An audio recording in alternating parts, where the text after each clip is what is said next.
The acrid smoke from my peacemaker's barrel curled lazy into the dry New Mexico air, still hot against Luke Dalton's sweat-slicked forehead as I pressed it there, unyielding. His eyes, wild and bloodshot, darted like a cornered coyote's, but I wasn't looking at him anymore. Across the rutted main street of Silver Creek, framed in the batwing doors of the Rusty Nail Saloon, stood a woman who hit me harder than any bullet ever could.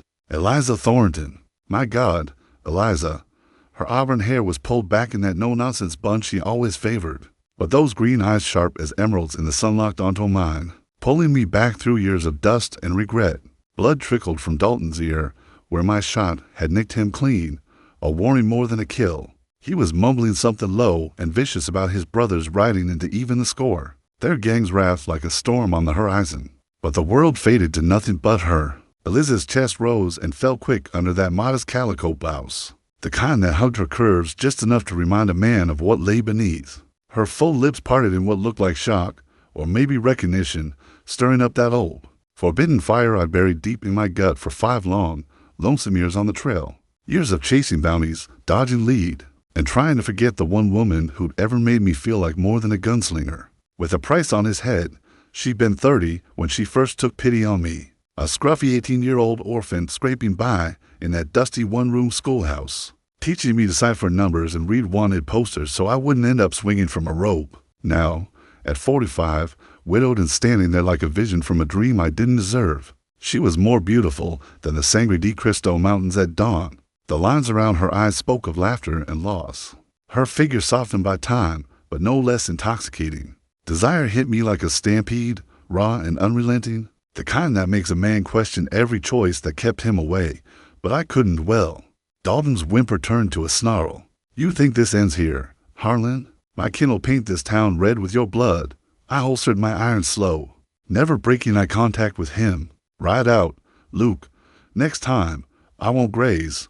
He scrambled back, mounting his horse with a curse, and tore off into the shimmering heat haze. The street cleared quick. Folks in Silver Creek knew better than to linger when the Dalton gang was involved. But as I turned toward the saloon, my boots kicking up red dust, Eliza vanished inside like a mirage. I pushed through those doors, the stink of stale beer and tobacco hitting me like an old friend. The place was half empty, miners nursing whiskeys at scarred tables, a piano player hammering out a tinny tune in the corner. And there she was, behind the bar now, pouring drinks with steady hands, though I caught the slight tremble as she set a glass down for old Jeb, Harlan no relation, just a grizzled prospector who'd struck silver once and lost it all to cards. Eliza, I said, my voice rougher than I'd meant, tipping my hat as I approached. She looked up, those green eyes widening, then narrowing like she was deciding whether to hug me or slap me. Wyatt Harlan, as I live and breathe, thought the Gazette had you pegged as a ghost rider,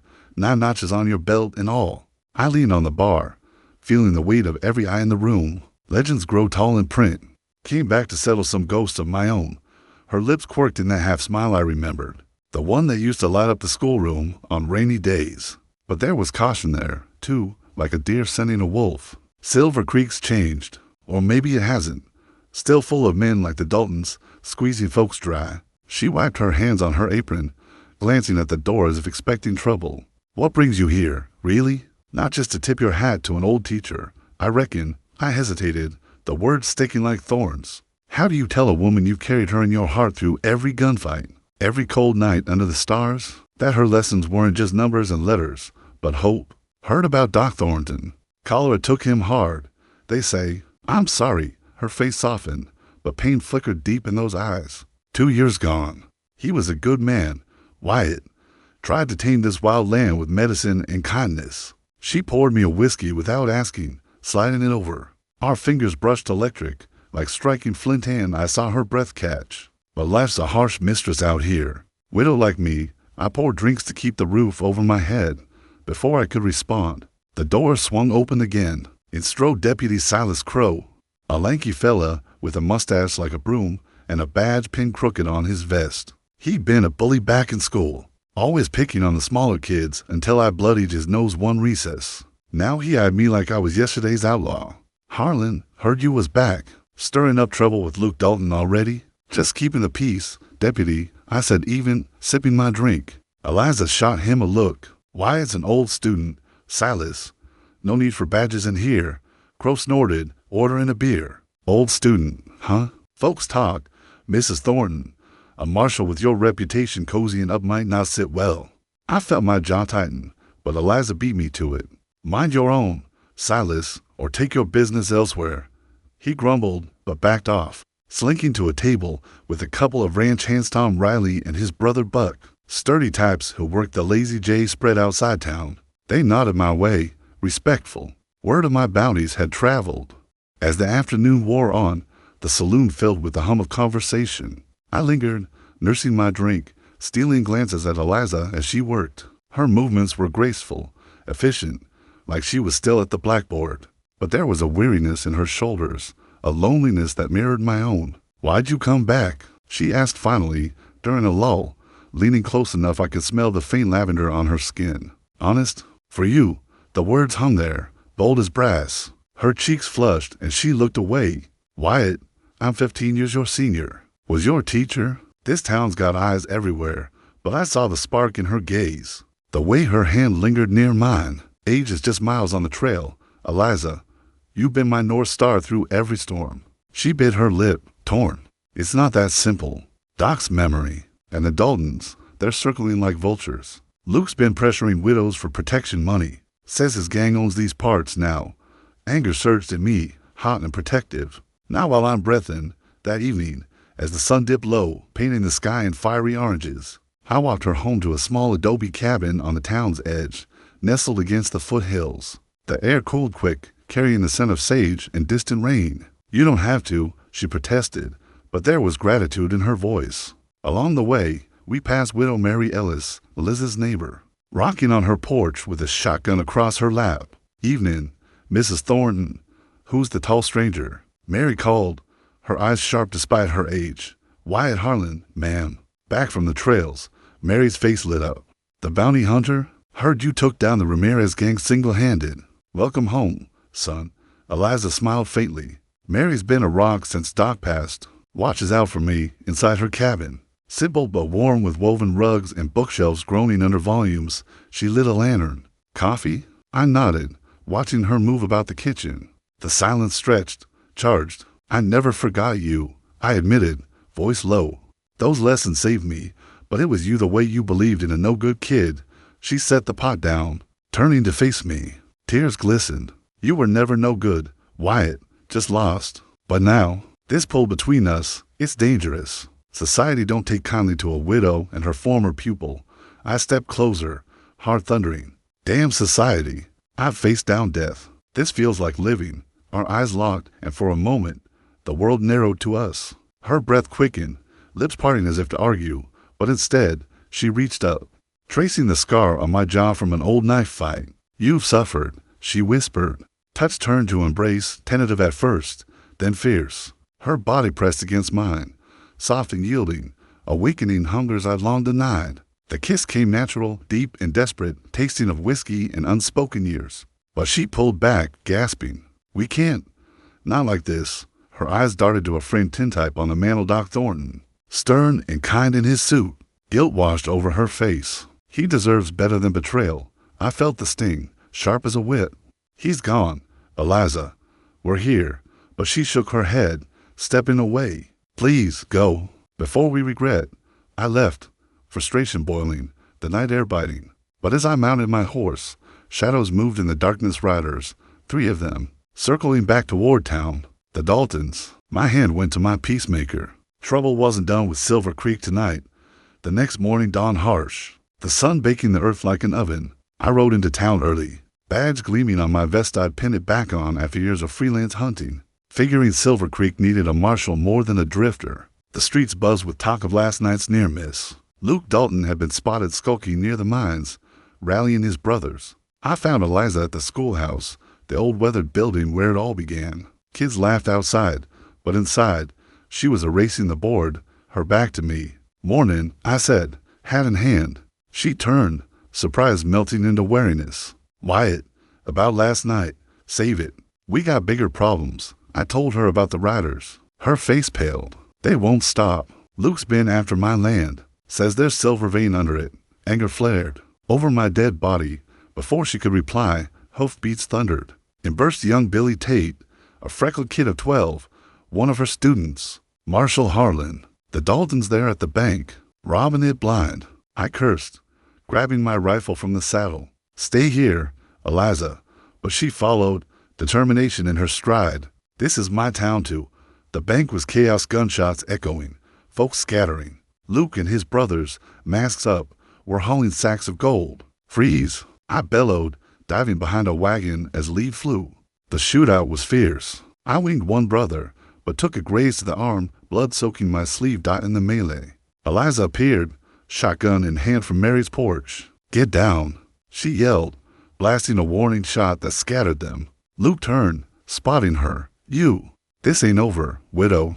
They fled, but not before vowing revenge. As the dust settled, townsfolk cheered Mayor Harlan, old Jeb's cousin. A portly man with a penchant for speeches clapped me on the back. You're a hero, Wyatt. But my eyes were on Eliza, bandaging my arm with gentle hands. You could have been killed, she murmured, worry etching her brow. Worth it, for you. Our gazes held, the air thick with unspoken longing. But as night fell, a note arrived at her door, leave town or burn. The Daltons were escalating, and I knew this was just the beginning of our fight for justice, for love, for a chance at healing in this unforgiving land.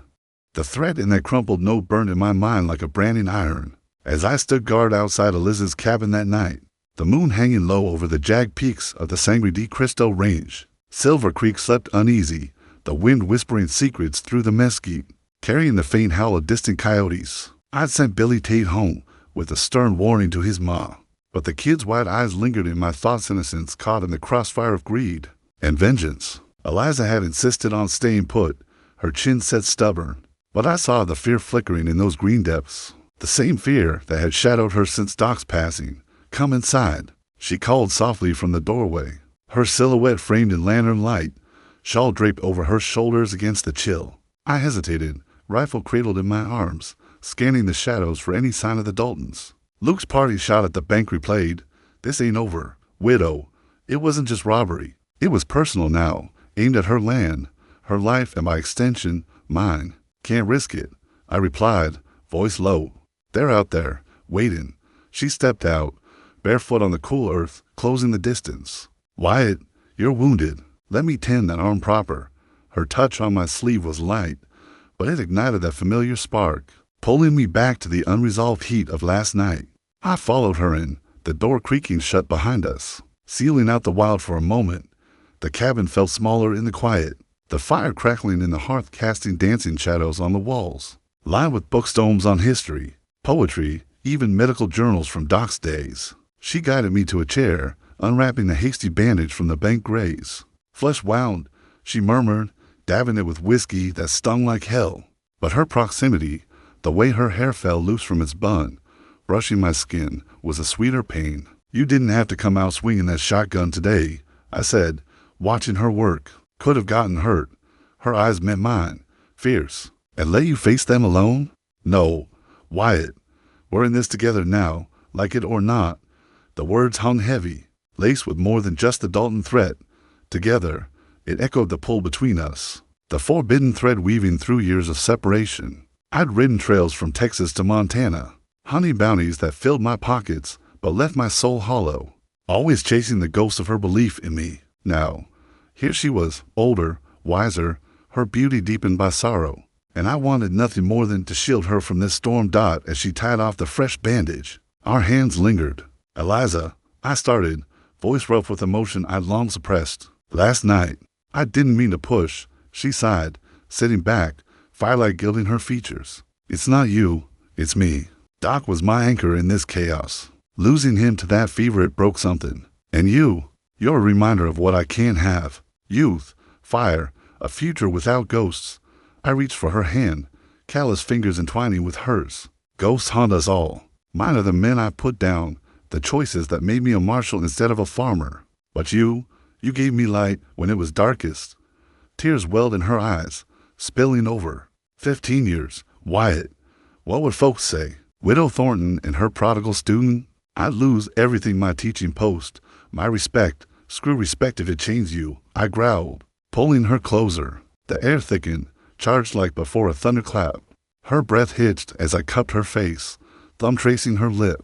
The kiss was inevitable, slow at first, tasting of salt and longing, then deepening into a torrent that washed away doubts. She melted against me, hands fisting in my shirt, a soft moan escaping that went straight to my core. We stumbled toward the bed, clothes shedding like old skins. Her body revealed in the glow curves that time had perfected, skin warm and inviting. But as I laid her down, a crash outside shattered the moment. Glass breaking, followed by shouts. Fire. I bolted up, grabbing my peacemaker. Through the window, flames licked at Mary's cabin next door. The old woman scrambling out in her nightdress, shotgun in hand. Dalton's, she yelled, blasting into the night. Eliza gasped, throwing on a robe. Mary, we rushed out, the night alive with chaos. Riders circled, torches flaring. Luke and his crew, faces masked but unmistakable. This is for the bank, Harlan. Luke bellowed, firing a shot that splintered the porch post near me. I returned fire, dropping one rider from his saddle with a gut shot that echoed wet and final. Mary took cover behind her well, pumping lead, but a bullet caught her shoulder, spinning her down.